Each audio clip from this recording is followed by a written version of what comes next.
to iFish Radio's New Year's Eve broadcast, December 31st, 2015. Your host, Fishing 84. Today we'd like to talk about a few things to close out the year, 2015. It's been a very good one for us. Hopefully it was a good one for y'all.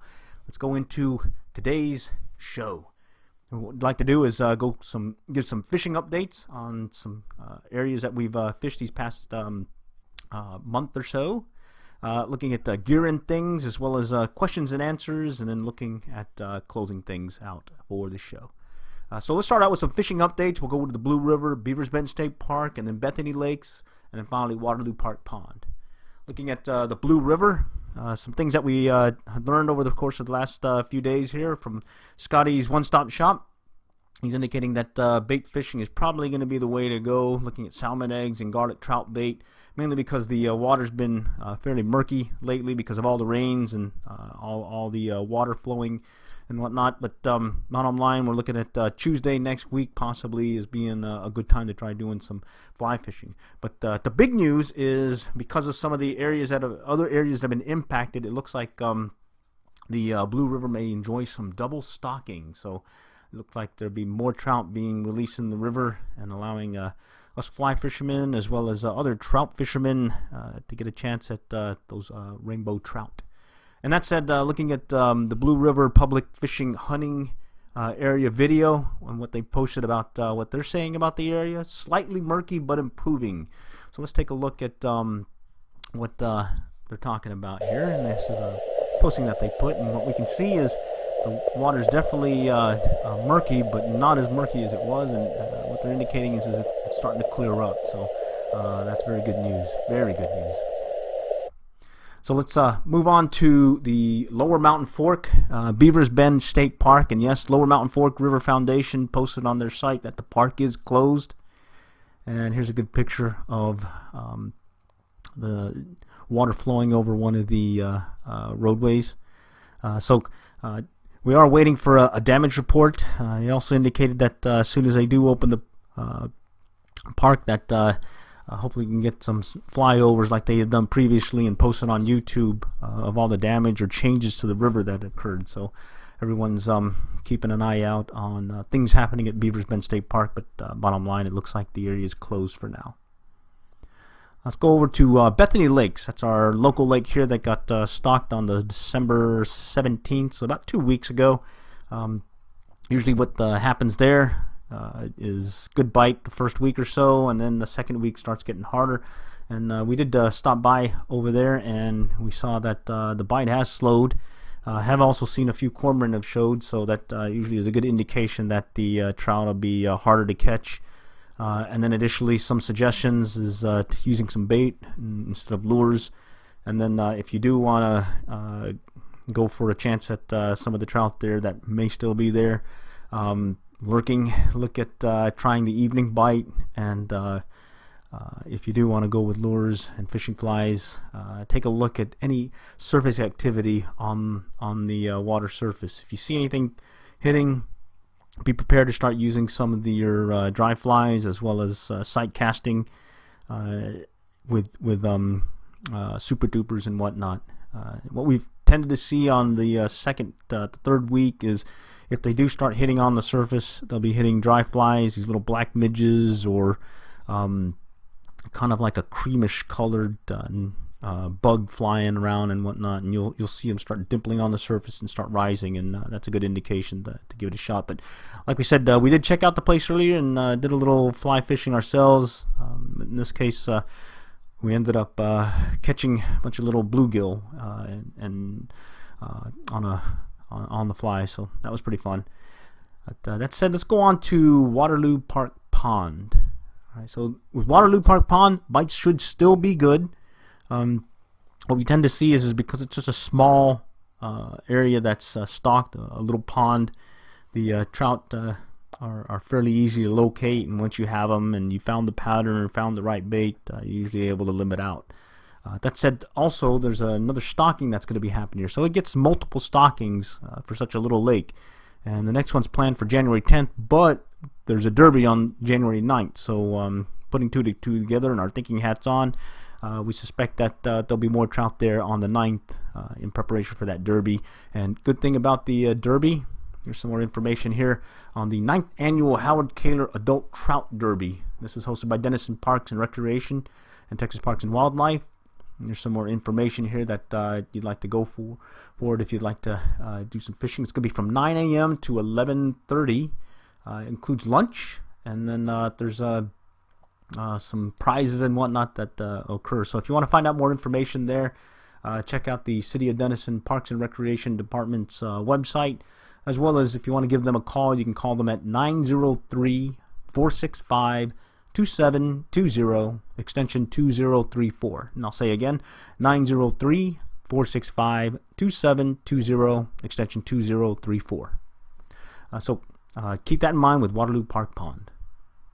So closing out the fishing updates, what we'd like to do is some key words for each of these locations. So let's start out with the Blue River. Keyword, next week. We had to make a choice between going now and then. We'll probably look at next week. Looking at Beavers Bend State Park, word there is hold things, because we need to find out more about what's happening there, what changes have occurred, and when will they open the place. And hopefully we'll get a good idea with that aerial shot of some of the things that have happened there. So word of the day for Beavers Bend State Park, hold. In the case of Bethany Lake, slow. That's the word. It's going to be a slow bite for those that are going to go for it. And if you do keep in mind that it won't be as good as it was the previous week. And what we've typically seen, like we were saying, is bait over lures. You'll see some of the hardcore fishermen out there being able to limit out, and they're using some really light gear, light bobbers, and in some cases chumming the area with little deals of bread, and then using bread to hook them up. So keep that in mind. Word of the day for Bethany Lakes is slow. In the case of Waterloo Park Pond, steady. That one consistently has been a steady producer for us for trout. Such a small pond, limited area, concentrated in that location, fairly quick to find the pattern, fairly quick to figure out what they're biting on, and then pretty much just setting the hook and being able to bring them in. It does get crowded at times, but note that they're going to get stocked again here too. So keep that in mind as well if you need to delay things, or if you want to make sure to stock or fish it closer to that stocking date. In this case, I would say January 9th is the day it's going to get stocked, if not maybe the day before. But bottom line, by January 9th, there's going to have to be trout there because they are hosting that derby. And again, keep in mind if you want to do participate, they've got some prizes and whatnot. And like we said, you can contact the number provided earlier. So let's go ahead and shift over to the next item, gears and things. And two things we want to talk about this time. A 2-weight fly rod reel that we're really excited about. Been able to take it out a couple of times now and had some really good fun with that. And then a fishing magazine. We're excited about that one, in that we're trying to create a fishing magazine that's more geared to the things that a fisherman would be interested in, particularly for the area that we fish. In this case, since we're located here in North Texas, we're pretty much targeting the audience to South Central Oklahoma, North Central Texas. So keep that in mind. Looking at specifically on the 2-weight fly rod and reel, the other day we went to Cabelas, lucked out with our gift cards, and were able to make a purchase that we're pretty glad. It was pure luck, we would say, that we found this one. And what we mean is it's the Cabelas CGR. It's a 6'2" 2-weight 3-piece fiberglass fly rod. Hadn't used fiberglass in years. In fact, we still have about 4 or 5 fiberglass rods sitting here on the corner, gathering dust, and we haven't used them in at least 5, if not 10 years. But they're sitting there gathering dust. We picked up this one. It's a light 2-weight, very fun rod, ultralight. It's got some great flex, and we're able to make some pretty nice casts with it. The loop and the action is slower than what we're used to because we've been fishing with graphite for a while. But it's like riding a bicycle. Fairly quick to pick up on casting that rod, or a fiberglass rod again. So we've been happy with this purchase. And what we lucked out on is that normally it was going for about $120, $130, $130. We ended up getting this one at $65. They were doing a closeout, and there was one left, 2-weight left at Cabelas and Allen here in Texas. when we had purchased this one, so we're not sure if that one's still there. But if you do get the opportunity to get one of these rods, go for it. We highly suggest this one for those that want to go on the ultralight end of fly fishing. And then tied to that, we have an affinity for the Echo Ion fly reels, and we ended up picking up a 2-3 weight to tie into this CGR fiberglass rod from Cabelas, and so far really happy with that purchase. So let's shift over to our fishing magazine. And before we go there, or correction, about our fishing magazine. So we'll give you a front page cover. Here is the what it's going to look like. We're calling it Stalker Trout Fishing. So it's in partnership with our stalkertroutfishing.com website and web blog. We're calling this the premiere issue, and hopefully we can release it here over the course of the next few weeks here, if not sooner. We're excited about it, but some things that we want to point out as we're simulcasting on iFish Radio for this, we'll do some describing versus just providing a picture of it. So it's Stalker Trout Fishing. It's going to be our premiere issue. Some things that we're going to be talking about: where to go fishing, specifically Medicine Park, Bethany Lakes, and Waterloo. Some power bait for rainbow trout. We've got that on the cover. Just us, some power bait fishing rigs, techniques, whatnot, or some pointers. And then tying the John Deere fly. Okay, so we use the Near Deer fishing fly a lot, and have been very successful with it. And what we learned was the Near Deer is a variant of what the original fly called the John Deere fly. And this one's tied up in Bennett Springs up in Missouri, and it's a popular one up there. And they call it the John Deere fly mainly because it's got the same colors as a John Deere tractor. And with that, a variant was formed from it called the Near Deer, and it's been made popular by Tarpon Fly from the Texas Fishing Forum.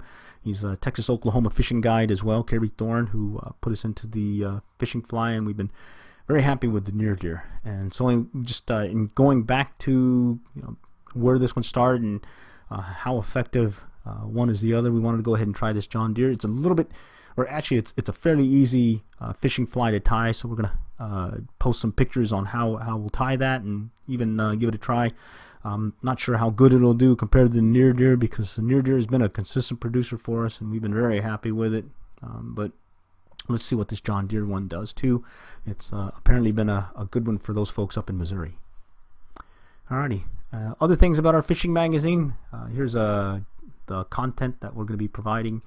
Again, Medicine Park, Bethany Lakes, Waterloo Park Pond. We're going to put in that information there, and of course we just talked about that.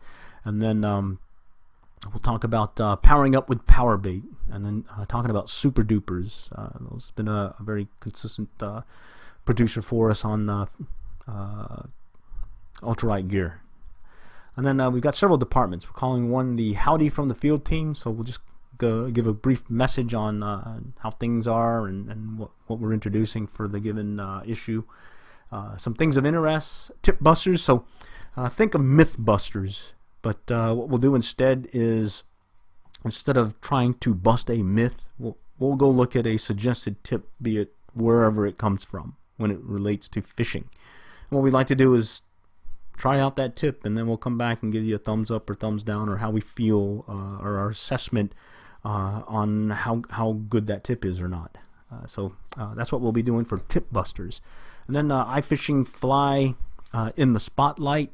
What we'll be doing there is providing the fishing fly in the spotlight. In this case, it'll be the John Deere fly. All right. Next thing is we'll go through iFish Radio Q&A.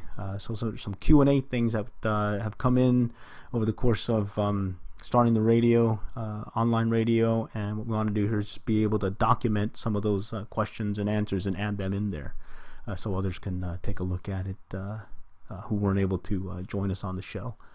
And then finally, we'll close out things with a good luck and good fishing article on we're not sure what, but basically good luck and good fishing, so that folks can move on, and our readers can hopefully go out and do what we all want to do, which is go fishing some more.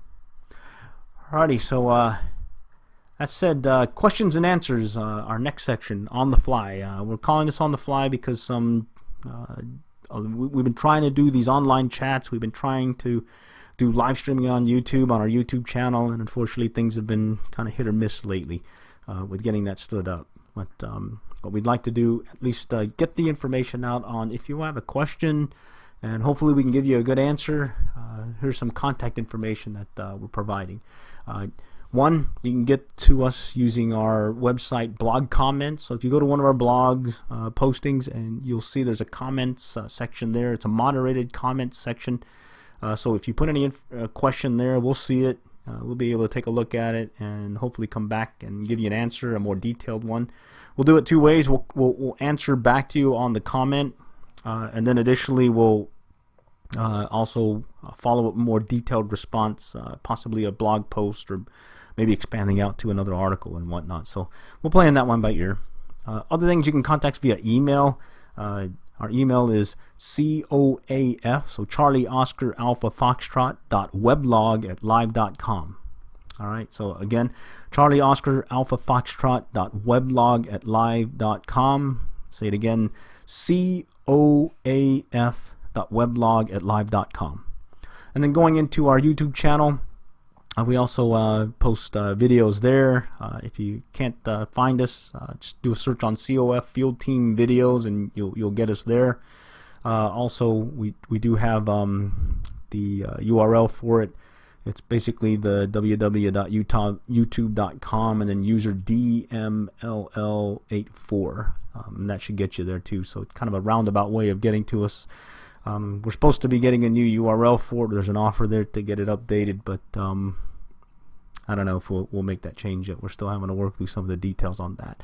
And of course, you can always get us on Facebook. We do have one, a Facebook page. Go to Facebook and look for the Field Team Fishing Log, and there we'll keep in touch for those folks that have joined us, as well as you can answer or send questions our way via that mode as well.